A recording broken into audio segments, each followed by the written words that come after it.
following charges: lewd and lascivious molestation on a child, a second-degree felony, punishable by up to 15 years state prison.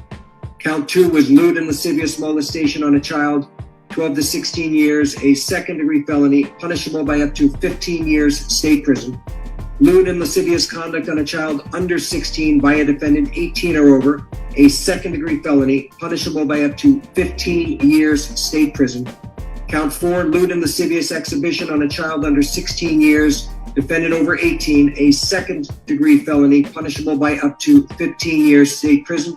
And contributing to the dependency of a child, a first-degree misdemeanor, punishable by up to 1 year in jail. And then count 6 is interference with custody, a third-degree felony, punishable by up to 5 years state prison. The state has now filed an amended information today, charging you with the following: aggravated child abuse, great bodily harm, a first-degree felony, punishable by up to 30 years state prison. Count 2 is aggravated child abuse, great bodily harm, a first-degree felony, punishable by up to 30 years state prison.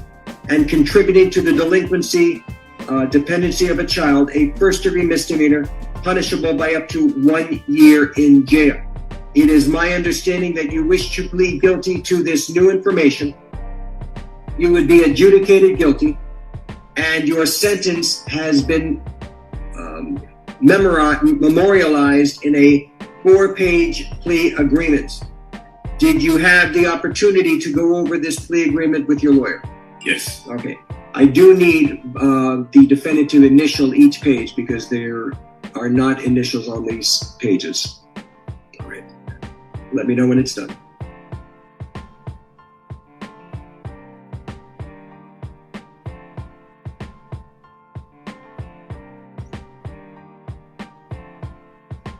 So you heard what he's pleading guilty to. He can't say no foolishness. So he lied to Sarnetta and them.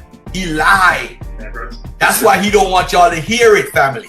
You see the scam? You see the flim-flam? The Brooklyn magic? He don't want y'all to hear that he pleaded guilty to this nasty shit. Nowak, that you have gone over this plea agreement with your lawyer, and I want to go over it with you, not each and every aspect of it, but the major components of the plea agreement.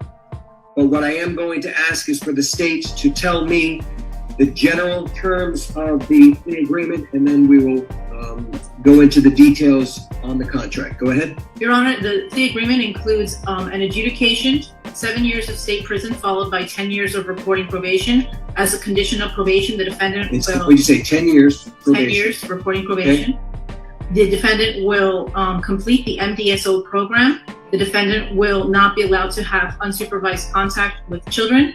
The defendant will have specific terms regarding where he may work and the ability to wear a uniform.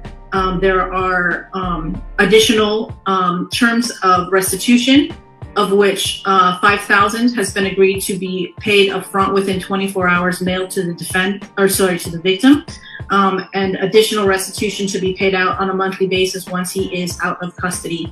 And that monthly amount is highlighted in the written terms of the plea agreement. Additionally, there will be a stay-away order from victim TS and her mother, which is also mentioned in the plea agreement. What is the total amount of the restitution? The total amount of restitution is $25,000. Okay. All right. Probation of the $5,000 campaign? Yes, Your Honor. Okay. All right. Okay, so Mr. Nowak, the terms of the plea agreement are as what the prosecutor just stated, that you are going to be entering a plea of guilty to the 2 counts of aggravated child abuse and 1 count of contributing to the delinquency of a minor. You will be adjudicated guilty, which is a criminal conviction on your record.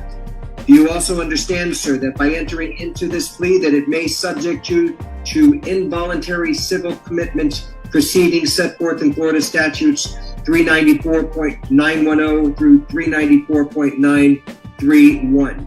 Do you understand everything that I've said thus far? Yeah. Okay. Now, I want to also advise you, sir, that you are going to be sentenced to 7 years in state prison to be followed by 10 years of reporting probation. In addition to any of these special conditions of probation, you will also participate in and successfully complete a mentally disordered sex offender treatment program, that you are also not eligible. Okay, you may, according to the state, you may be eligible for early termination if all of the conditions of your probation have been completed, that you have had no violations of your probation, and that you have not been arrested for any other criminal offense. Is that correct, Steve? And to clarify, the terms stated in 5 is there is no prohibition on early termination. However, there is a requirement that any modification to this agreement be agreed by the state and the court. Okay. All right, sir. Now, with respect to this plea agreement, I have on each page next to defendant's initials MN. Did you in fact affix those initials to each page? I did. And have you reviewed each and every component of this plea agreement going through page 1 and through page 4? I have. Now it says on page 4, having read the above mentioned terms of this plea agreement and having been advised by my counsel, David Terrace, I, Michael Note, freely and voluntarily enter into this plea agreement and agree to abide by all terms and conditions of this plea agreement, and agree that failure to comply with any terms or conditions within this agreement constitutes a violation of probation and subjects me to be sentenced to the statutory maximum penalties provided by law for the crimes for which I am now pleading guilty. And then it has a signature over the name Michael Noah. Is that in fact your signature, sir? Yes, sir. All right. And